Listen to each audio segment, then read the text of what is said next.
IELTS Speaking Part 1 is the easiest part of the exam, but that doesn't mean you shouldn't start with some amazing answers.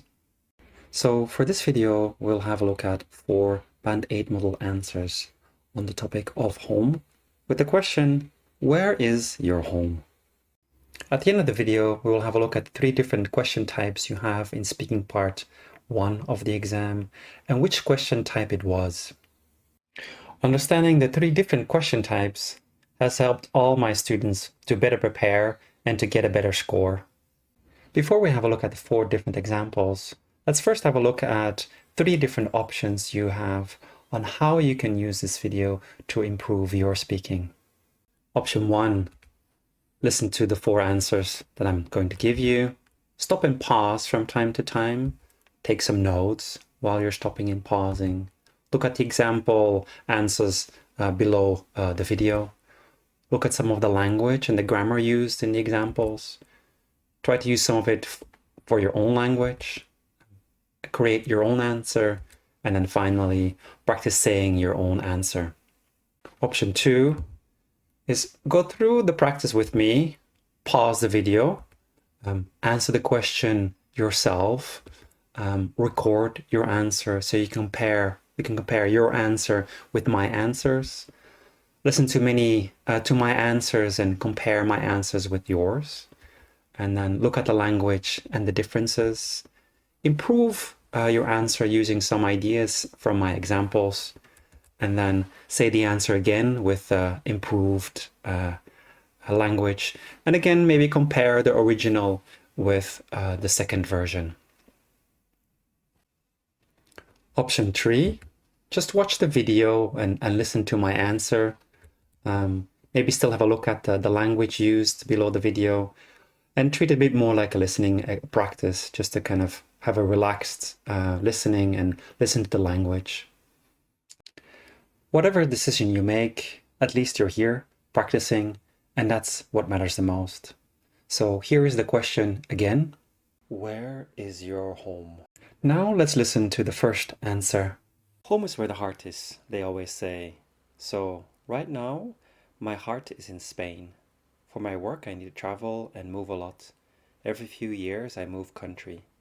And then I have to call this new country my home until I move again, which makes it a bit hard sometimes to call a place home, especially if you don't really enjoy the country that much.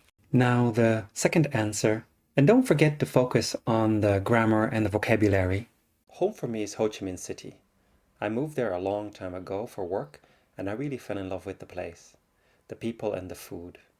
So I decided to live there and got myself a little apartment in the city. I do need to leave the city from time to time as it does get a bit too crowded and noisy at times. And now the third example. If you really like the video, give it a thumbs up. It really helps. My home? Well, I live in a cozy apartment in the heart of the city. It's a nice spot, close to everything I need. Work, entertainment, you name it. I've settled in quite nicely there.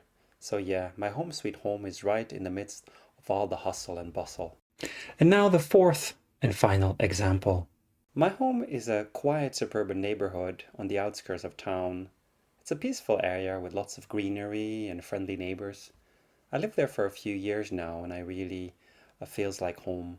It's not too far from the city, so I can easily access everything in the city, but I also get to enjoy the tranquility of the suburbs. Overall, I'm quite content with where I live. Just remember that it's okay to be nervous at the beginning of the exam. It's normal. The examiners know that the exam is important for you, and at the beginning of the exam, they take it easy. Just don't memorize the answers to the questions. This will really give you a bad score. The examiners are trained to recognize memorized examples. Just use the language to practice and so to improve your grammar, your vocabulary, and by practicing you will also improve your fluency and your pronunciation. Like I promised, in Speaking Part 1 you have 3 types of questions. First, question type 1. What do you do in your free time? Do you enjoy reading? What was your worst subject at school? What do you like about your job? Do you like the area where you live? These are all very personal questions, and they're the rather easy ones to kind of get you to start talking. Question type 2. Is it a large apartment house? Who do you live with? Are there many rooms in your home? What's your favorite room? Is it a quiet or noisy place to live? And so on. These are kind of follow-up questions on one question here, where do you live? And there are some other questions to follow up to go a little bit deeper into the conversation and ask you a bit more detailed questions. Question type 3. Is your country popular with tourists? Is it bad to use the internet too much? What is a traditional meal in your country? What types of films are popular in your country? Do you think work-life balance is important? And so on. These type of questions are very similar to IELTS part 3 of the exam.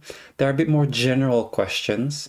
They're still asking for your opinion, but rather not your personal experience, like, do you like reading?